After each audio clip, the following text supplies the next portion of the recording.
नमस्कार, मैं अरविंद कुमार आप सभी का स्वागत करता हूं नौकरी यूथ की इस ऑनलाइन प्लेटफॉर्म पर। जैसा कि आप सभी थंबनेल में देखे होंगे कि पैन कार्ड के सारे नियम बदल चुके हैं।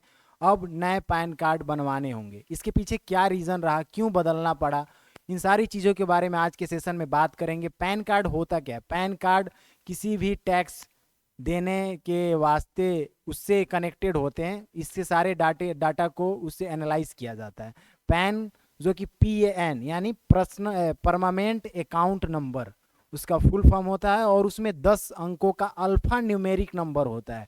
अल्फा न्यूमेरिक क्या होता है? अल्फ़ाबेट और न्यूमरल दोनों मिलके होंगे तो उसको अल्फा न्यूमेरिक नंबर बोलते हैं। और आज की सेशन में हम इन सारी चीज़ों के बारे में विस्तृत जानकारी लेंगे। तो चलिए बढ़ते हैं। बदल गया पैन कार्ड के नियम, सबको बनवाना होगा नया पैन कार्ड। तो आगे देखते हैं क्या बात है। देखिए, पैन कार्ड उसका जो फुल फॉर्म होता है वो होता है परमानेंट अकाउंट नंबर। तो भैया जरूरत क्या पड़ी पैन कार्ड बदलने की? बात यह है कि अभी भी आपके या हमारे बीच ऐसे बहुत सारे फ्रॉडों का फोन आता होगा कि भैया ये बता दो तुमको इतना इनाम पड़ा है, उन सारी चीज़ों का लीक हो जाना। तो इसको थोड़ा सा अपडेट करके पैन 2.0 वर्जन लॉन्च किया जा रहा है और ये लॉन्च 25 नवंबर 2024 को इसकी मंजूरी दे दी गई है। किसके द्वारा मंजूरी दी गई भैया? तो मंजूरी दी गई मोदी जी की अध्यक्षता वाली आर्थिक मामला की मंत्रिमंडल CCEA ने आयकर विभाग के लिए पैन 2.0 की मंजूरी दे दी है। अब बात ये आता है कि पैन 2.0 की मंजूरी दी गई है तो इसमें लागत कितना आएगा, खर्च कितना आएगा? तो इसके लिए इतने पैसों का खर्च अभी तक हो चुका है। कितना? 1435 करोड़ रुपए। किसके लिए? पैन 2.0 के लिए। तो भैया इसमें और उसमें अंतर क्या होगा? अंतर देखिए कुछ खास नहीं होगा। पैन कार्ड को डिजिटलाइजेशन बनाया जा रहा है। ये अब जो हम लोग कागजी काम के लिए पॉकेट में लेके घूमते थे ये डायरेक्टली अब डिजी लॉकर पे आपको होगा। और कोई भी टैक्स से रिलेटेड काम होगा तो नंबर डालने से बचने के लिए डायरेक्टली उसमें QR कोड लगाया जाएगा, जो कि QR कोड धड़ल्ले से आपका स्कैन करेगा और आपको आपकी पूरी जानकारी को वहां पे उखेड़ के फेंक देगा। क्यूआर कोड का फुल फॉर्म क्या होता है? क्विक रिस्पॉन्स कोड होता है। और QR कोड की एक खास विशेषता यह है कि QR कोड एक साथ 7089 नंबर को अपने अंदर समा सकता है। भैया QR कोड काम कैसे करता है? हम लोग मॉल में या किसी बड़े शॉप पे देखते होंगे कि जो शॉप होता है, जो वहाँ पे दाम जोड़ने वाला होता है, उसके पास एक मशीन होता है बंदूक टाइप का जिसमें से रेड लेजर टाइप का निकलता है। तो जैसे ही वो QR कोड को स्कैन करता है उसमें से टू का आवाज आता है ना, तो लेजर से स्कैन कर सकते हैं। या हम लोग फोन पे वगैरह चलाते हैं तो मोबाइल से तो स्कैन कर ही रहे हैं QR कोड को। तो QR कोड ऐसे काम करेगा। इसके खर्च में 1435 करोड़ रुपए का आवंटन हुआ है पैन 2.0 को। आगे चलते हैं। आगे देखिए, ये है पैन कार्ड जो कि पहले आवंटित होता था। अब जो नया बन के आएगा इसकी रूपरेखा थोड़ी सी चेंज जरूर हो जाएगी, क्योंकि यहाँ पे QR कोड ऐड हो जाएगा और भी चीजें ऐड होंगी। जब आएगा तो देखिए यही है अल्फा न्यूमेरिक नंबर जो पैन कार्ड का होता है। ये कितने डिजिट का होता है? तो ये भैया होता है 10 डिजिट का। कितने डिजिट का होता है? 10 डिजिट का।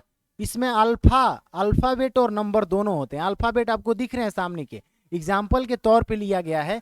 जो ये शुरू के 3 अल्फाबेट दिख रहे हैं आपको, ये होता है सीरियल नंबर। आप अपने भी पैन कार्ड में देखिएगा तो यहाँ पर कुछ ना कुछ ABCD वाला अक्षरवा लिखा होगा, वो का होता है सीरियल नंबर। चौथा जो ABCD का अक्षर होता है वो होता है इंडिविजुअल। वो हर चीज में अलग अलग होता है। जैसे अगर C लिखा रहेगा यहाँ पे तो वो कंपनी से रिलेटेड पैन कार्ड होगा, सही है। अगर F लिखा रहेगा यहाँ पे तो वो फर्म से रिलेटेड होगा, सही है। अगर वहां पर T लिखा रहेगा तो वो ट्रस्ट से, जो बड़ी बड़ी ट्रस्टें चलती हैं उससे रिलेटेड होगा। अब देखिए ये 4 हो गया। पांचवा जो लेटर होता है, पांचवा आदमी के सरनेम का फर्स्ट लेटर होता है। जैसे मान लीजिए मेरा नाम है अरविंद यादव, तो अरविंद तो नाम हो गया, सरनेम यादव का Y, तो Y हो जाएगा मेरे ही में यहाँ पे Y। ठीक, ये पांचवा जो लेटर है ये आपके सरनेम का फर्स्ट लेटर होता है, उसके बाद कोई नंबर होते हैं। ठीक, ये 10 डिजिट का होता है, समझ गए। और ये सीरियल नंबर होता है, इसको अल्फा न्यूमेरिक नंबर हम लोग बोलते हैं। यहाँ पर ये चीजें होंगी तो चेंज होता रहेगा। C होगा तो कंपनी के लिए, F होगा तो फर्म के लिए, और टी होगा तो ट्रस्ट के लिए। आगे चलते हैं। आगे ऐसा एक स्ट्रक्चर के तौर पे देखा जा सकता है कि ऐसा पैन कार्ड होगा जहां पे यहाँ पे आपको स्कैनर दिख रहा होगा, स्कैन करो भैया और इनकी पूरी की पूरी हिस्ट्री निकाल लो कि कितना अभी तक टैक्स दिए हैं या टैक्स से रिलेटेड ये काम कर रहे हैं। ठीक, आगे आते हैं। देखिए पैन अभी तक पैन दिया किस अधिनियम के तहत जाता है, तो 1972 के 139 ए एक्ट के तहत भारत के प्रत्येक नागरिकों को जो 18 वर्ष की उम्र के बाद के हो जाते हैं उन्हें पैन कार्ड दिया जाता है, आवंटित किया जाता है। अभी तक कुल pan card 78 crore pan card पूरे भारत देश में नागरिकों को दिया जा चुका है, 78 करोड़। और उसमें से जो 98% है वो इंडिविजुअल है, मतलब वहाँ एफ लिखा रहता है। अभी हम यहाँ पे दिखाए ना कि कौन कौन रहेगा तो क्या क्या मतलब होगा। जैसे ये तीनों रहेगा तो कंपनी फॉर्म ट्रस्ट, और ये रहा यहाँ पे इन तीनों को छोड़ के और जो भी होगा इंडिविजुअल होता है। तो 98% क्या होता है, 98% इंडिविजुअल ही होता है। अब देखिए इस बात की सुर्खी बहुत सारे अखबारों ने भी हेडलाइन बनाया, जैसे द इकोनॉमिक्स टाइम ने बनाया, the income tax dept issue on PAN 2.0 project, check details about the applying for new PAN. PAN 2.0 ये टाइम्स ऑफ इंडिया ने कवर किया, टाइम्स नाउ ने कवर किया। आगे देखते हैं मिंट ने कवर किया, पीआईबी ने, times of India, India's today, the Indian express. तो सभी ने इस न्यूज़ को कैप्चर किया। और देखिए जी क्या अब दिमाग में एक सवाल ये आएगा कि क्या भैया हमारे पास पुराना पैन कार्ड है तो नया बनाने के लिए पैसा लगेगा?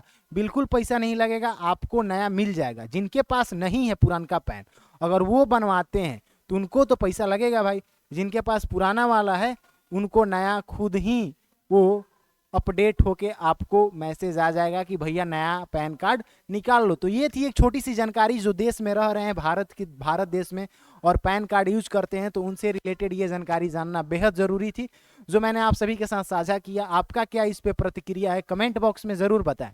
ऐसी छोटी छोटी जानकारी आती रहेंगी तो हम आपके साथ साझा करेंगे। तब तक के लिए धन्यवाद, मिलते हैं किसी और टॉपिक पे आपके साथ। Thank you.